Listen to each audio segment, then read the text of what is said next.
Hey everybody, this is the Ian back here with Global War 1936 USA KMT turn 9. Once again, we're going to start off with KMT real quick, who has $3. We'll be spending 2 of it on a militia, so this goes down 2. No combat, non-combat moves. I can't move any of these militia because that's just the sadness of China. So we'll just take our militia and stick it in here on the stack. So we're back up to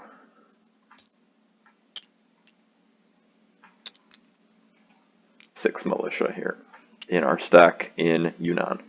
I'm also going to make a quick note. I went through, because there's a whole bunch of units just in giant stacks over here in Britain and Germany and all that, and reorganized some of them so that they're lined up a little nicer.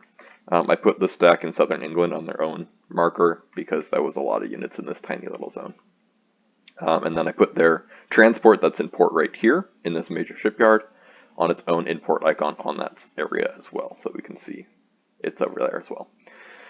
All right, just making a quick note of that so nobody gets too confused. That ends, actually no, KMT then gets 4 or 3 more IPCs for a total of 4.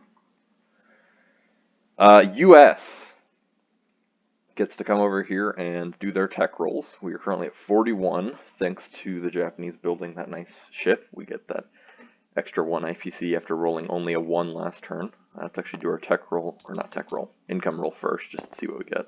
5. You know, it's better than a 1.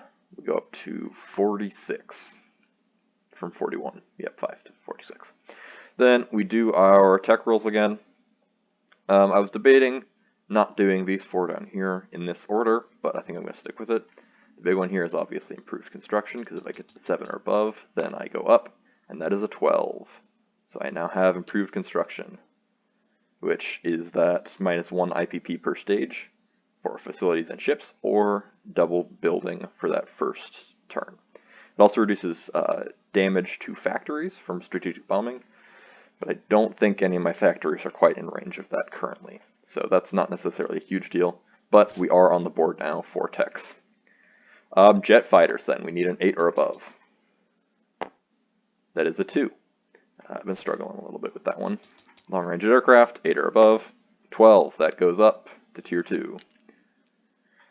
Heavy strap bombers, 9 or above. 10, that goes up to tier 3. And strategic rockets, 9 or above. That is a 1. A 1 is not above 9, sadly, so that will stay there.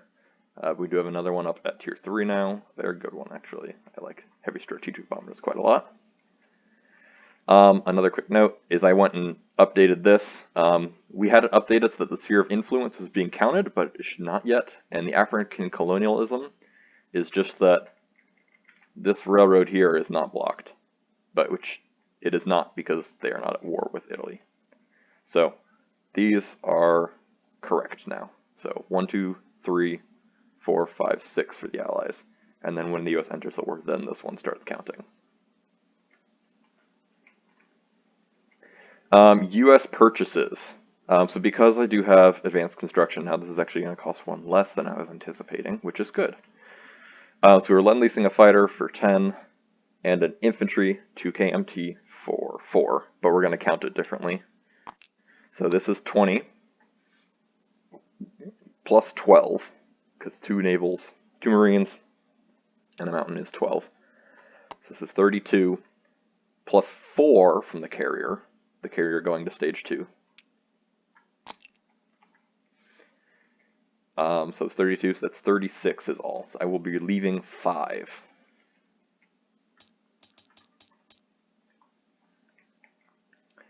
Then we go to our non-combat moves, and we move a whole bunch of stuff.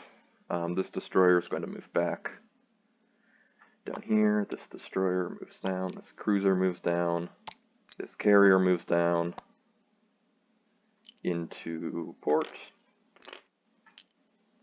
Again, those fighters cannot load on because of that, but it's fine. This transport moves down.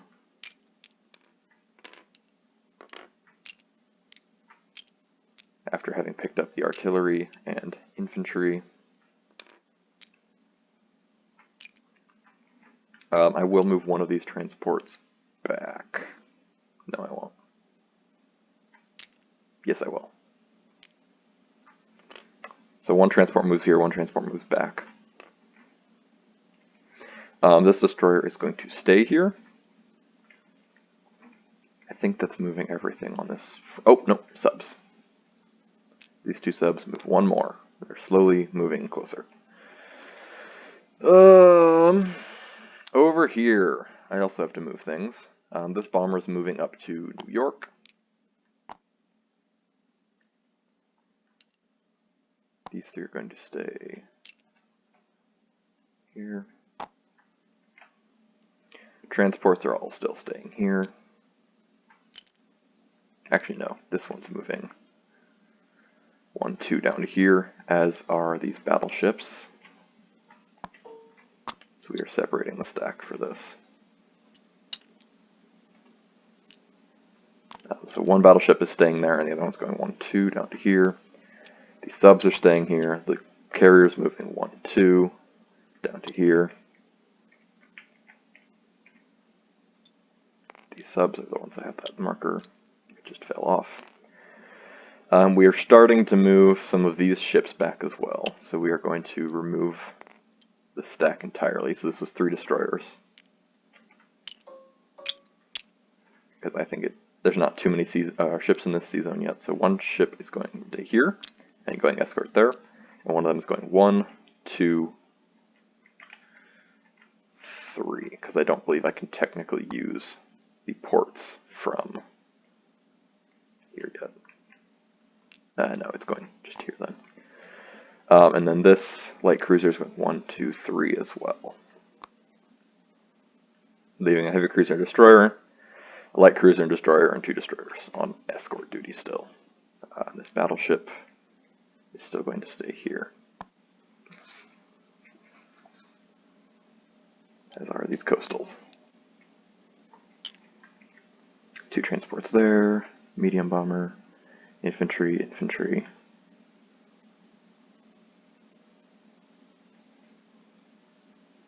I think that's how I want it.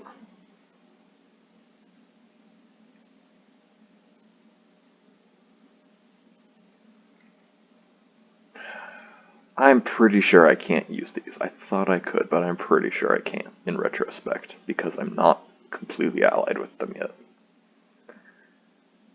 I'm pretty sure, because if I could, I would move them further, but I don't think I can.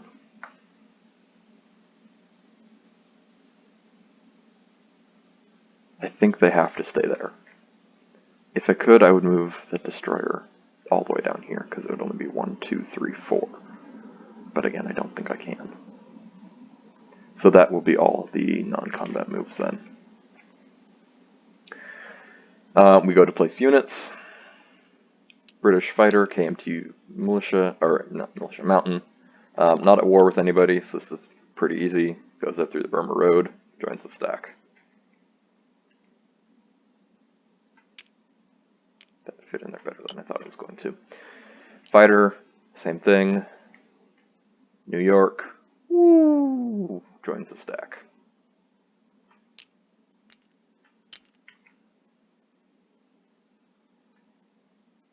It is specifically going into London this turn, not up into Northern England. Carrier, we already moved, just down the one spot. It's back. And then 3 American units are coming over here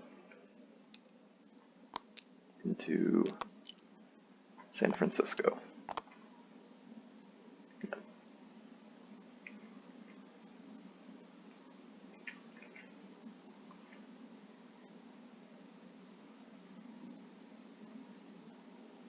Alright, I believe that is it.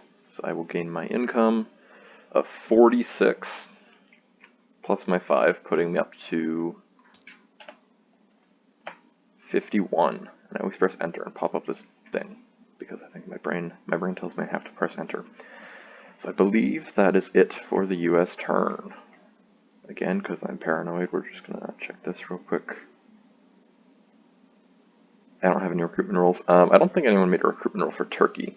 on the British turn, which I'm just realizing now. So I'm going to do that real quick. And if I was wrong and it shouldn't have happened, then it's a 2. It doesn't matter. They only have the 1 island, or the 1 territory. 2 is really close to getting her hit.